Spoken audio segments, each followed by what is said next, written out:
आज म एक्लै लागिरहेछ दुःख आज म एक्लै कोठाभित्र बन्द लेख्दैछु कविता जे छ मनमा आई निड पिस मैले खोजे छैन संसार मलाई केवल जोड्नु छ घरबार तर सपनाहरू चकनाचुर भइरहेछ बर्बाद चोपडीमै रमाउँछु भो मलाई चाहिँदैन दरबार अहिले हालत छ अति गम्भीर परिस्थिति दर्दनाक असफलको परिणामले निन्दा त्रुट्छ हरेक रात प्राय म एक्लै हुन्छु कसलाई भन्नु मनको बात प्राय म एक्लै हुन्छु कसलाई भन्नु मनको बात फेरि सम्बन्ध त्यो खास हुन्छ मुटुमा निराशा भए पनि जब माया गर्ने उसको साथ हुन्छ जब उसलाई खाँचो हुन्छ म उसको पास हुन्न पिरै पिरको ढिक्का ढिक्का देखाइरहेको थियो आँसुमा तिम्रो भन्दा बढी गल्ती मेरै त्यो मान्छु म जे भए पनि कहिले माया नमार्नु ल तिमी भन के चाहन्छौ जित तिम्रो निम्ति हार्छु म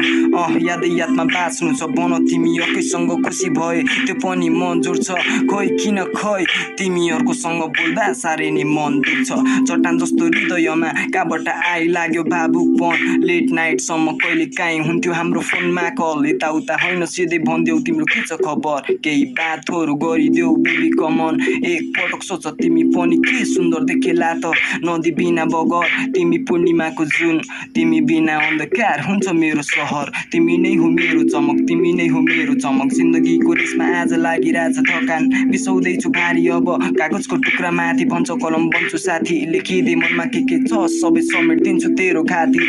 दाग बिनाको हुँदैन त्यो सुन्दर चन्द्रमानी तिम्रो रूपमाथि होइन मेरो नजर तिम्रो व्यवहारमाथि भरिरहेको छु खाली पान्ना यो ऱ्याप पनि तिम्रै लागि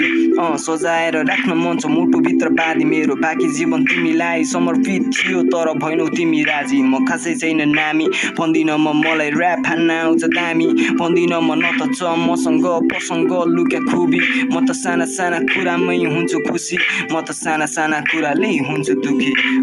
आज म एक्लै कोठाभित्र बन्द लेख्दैछु कविता जे छ मनमा आई निड पिस मैले खोजे छैन संसार मलाई केवल जोड्नु छ घरबार तर सपनाहरू चकनाचुर भइरहेछ बर्बाद झोपडीमै रमाउँछु भो मलाई चाहिँदैन दरबार